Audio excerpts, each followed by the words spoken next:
Somewhere in the French Alps, behind monastery walls that no outsider is allowed to enter, two monks are making one of the most sought-after liqueurs on the planet.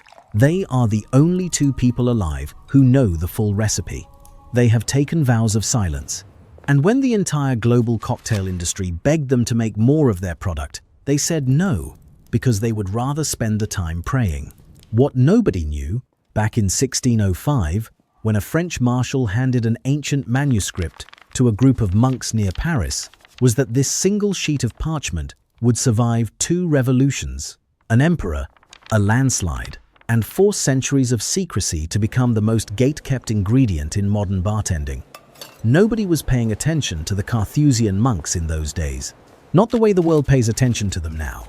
They were a cloistered order living in the mountains of southeastern France, and their entire existence revolved around one thing: silence.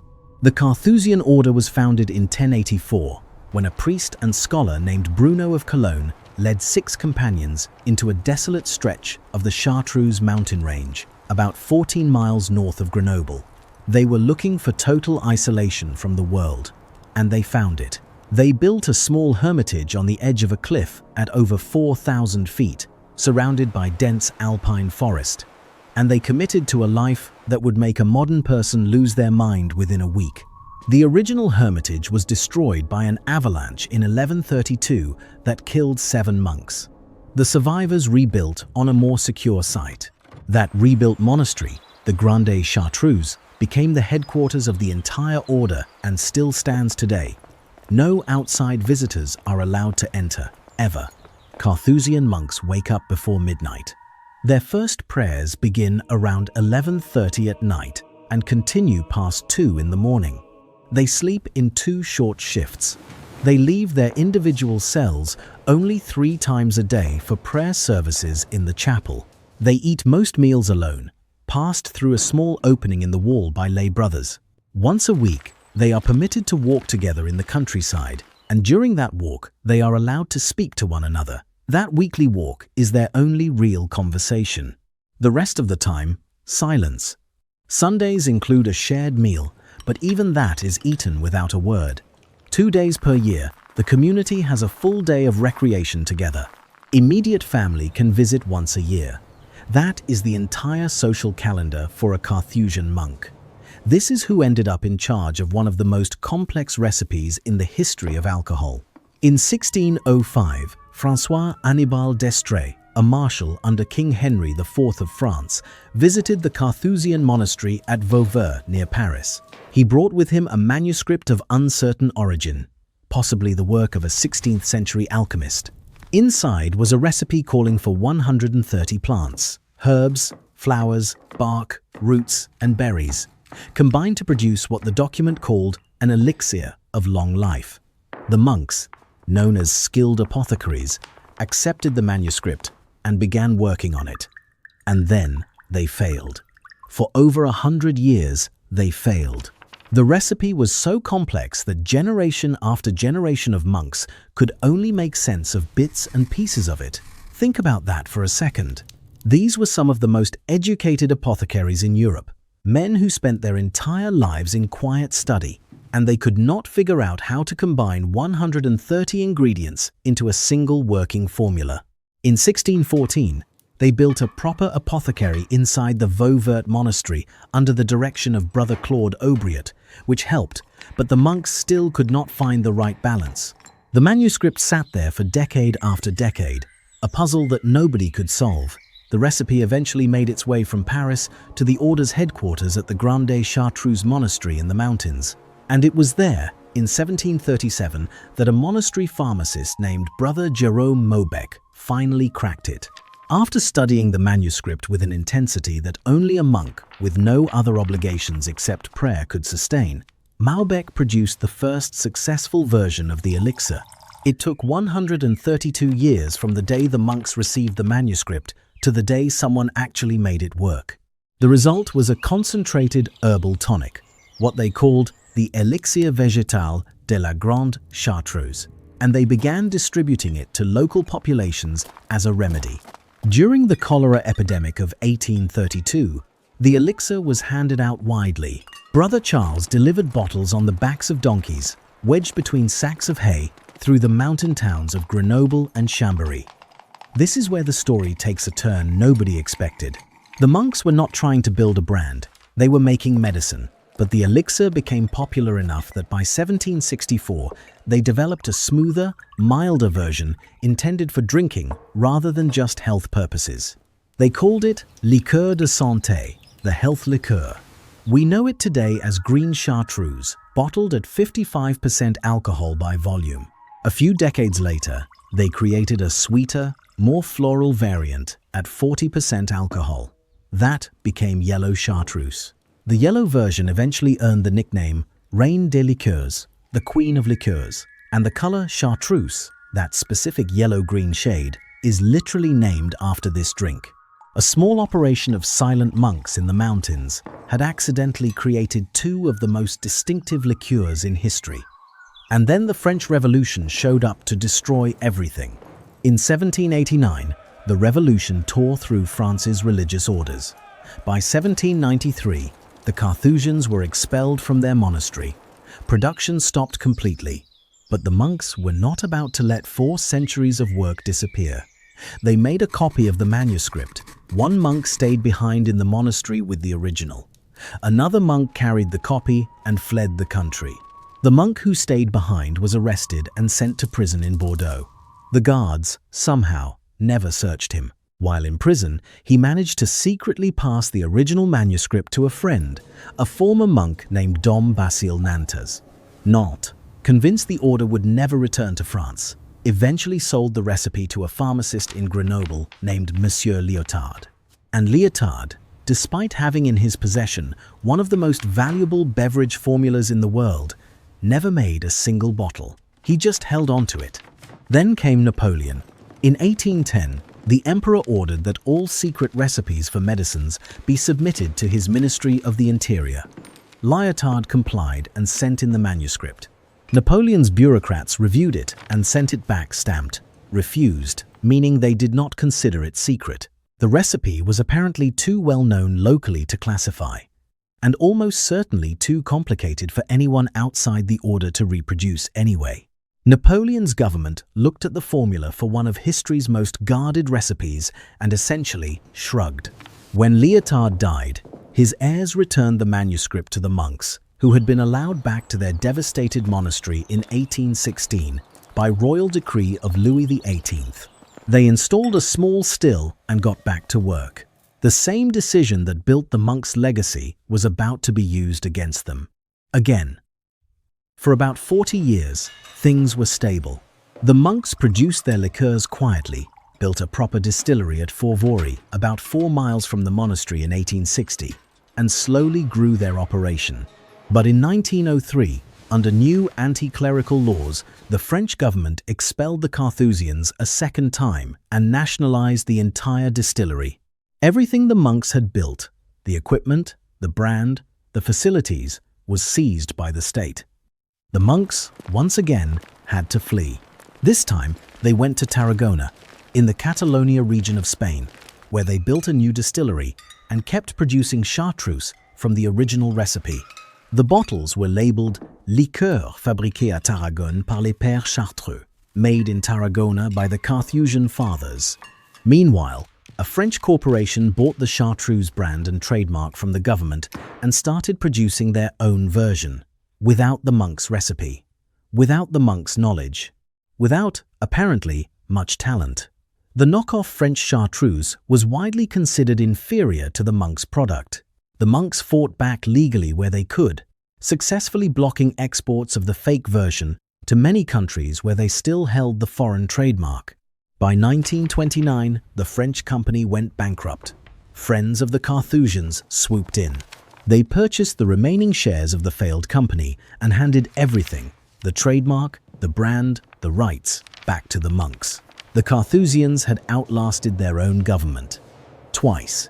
But the Alps were not finished testing them. In 1935, a massive landslide destroyed the distillery at Fourvory and part of the monastery.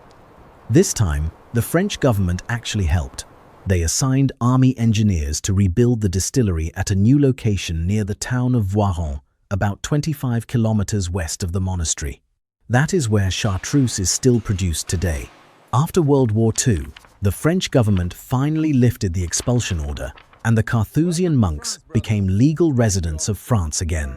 Production settled into a quiet rhythm. A company called Chartreuse Diffusion was set up to handle packaging, marketing, and distribution, while the monks focused on what they had always focused on. The recipe itself remained locked in the heads of exactly 2 monks at any given time. No written copy exists outside the order. There is no patent, because filing one would require disclosing the ingredients. Pay attention to this next detail, because it explains everything about the crisis that followed. For decades, chartreuse was a niche product. Bartenders who knew about it loved it. Everyone else had never heard of it. That changed because of a single cocktail and a single bartender.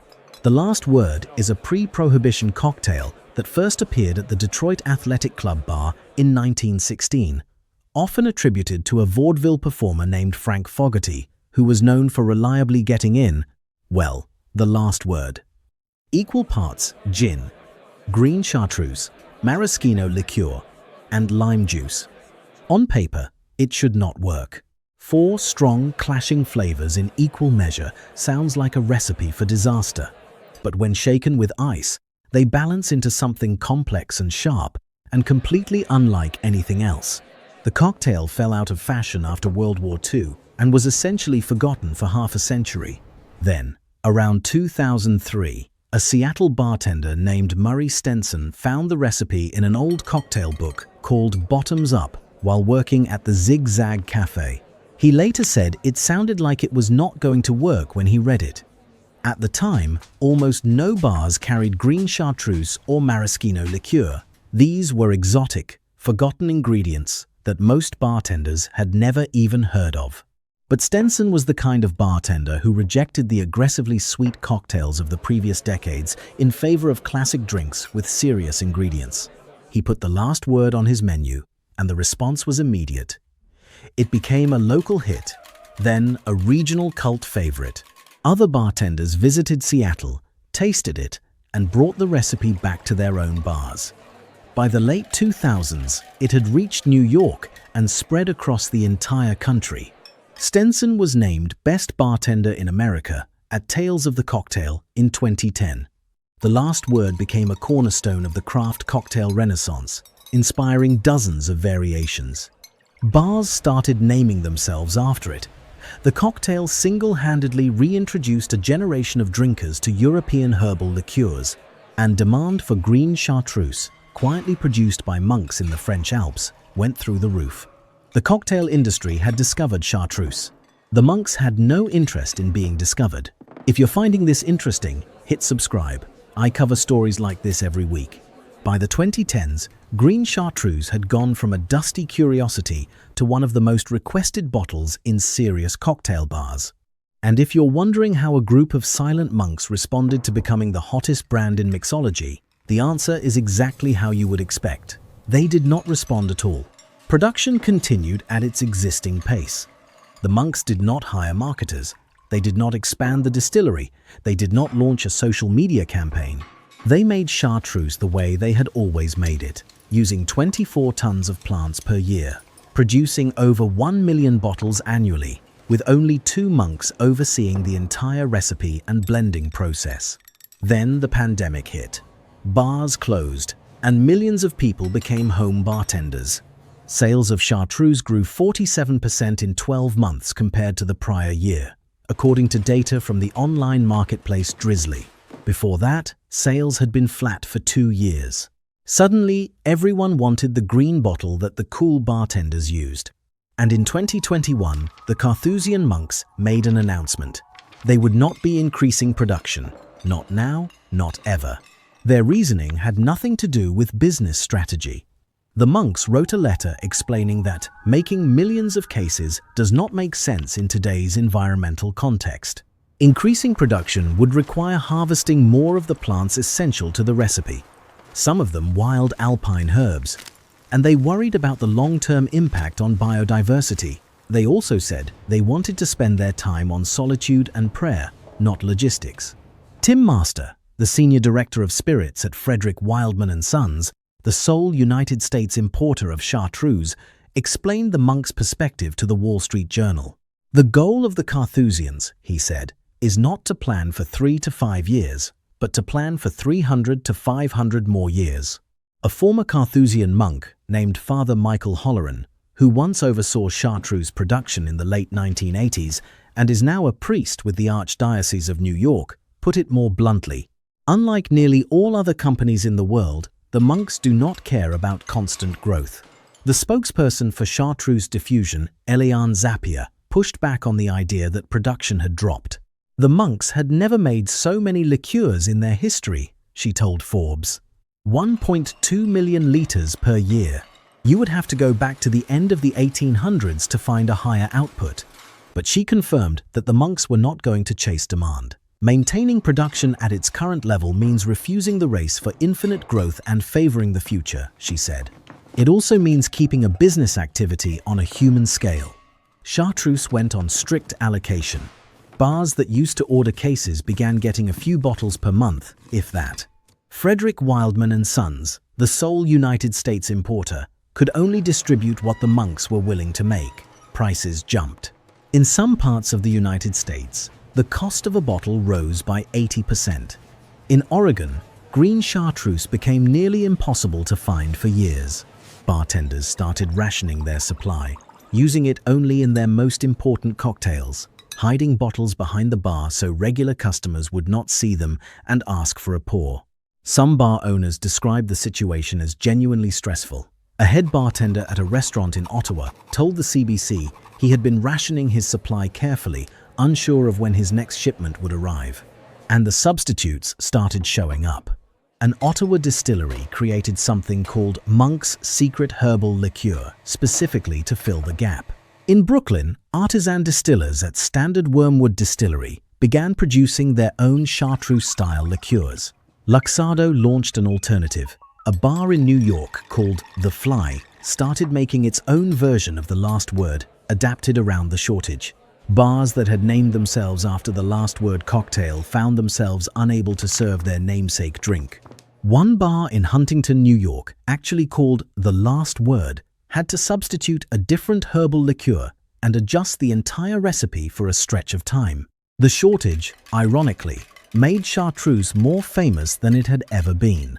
As one Edinburgh bartender observed, the scarcity boosted the popularity of both the last word and chartreuse itself, because it is human nature to want something exclusive. The real question is not whether the monks will ever increase production. They have made it very clear that they will not. The real question is what it means when the most in-demand ingredient in modern cocktail culture is controlled by people who genuinely do not care whether you can buy it. The Carthusian monks are not playing hard to get. They are not manufacturing scarcity as a branding tactic. They do not have a head of marketing. They do not have a growth strategy. They are doing exactly what they have done since 1084, praying, studying, and keeping silence.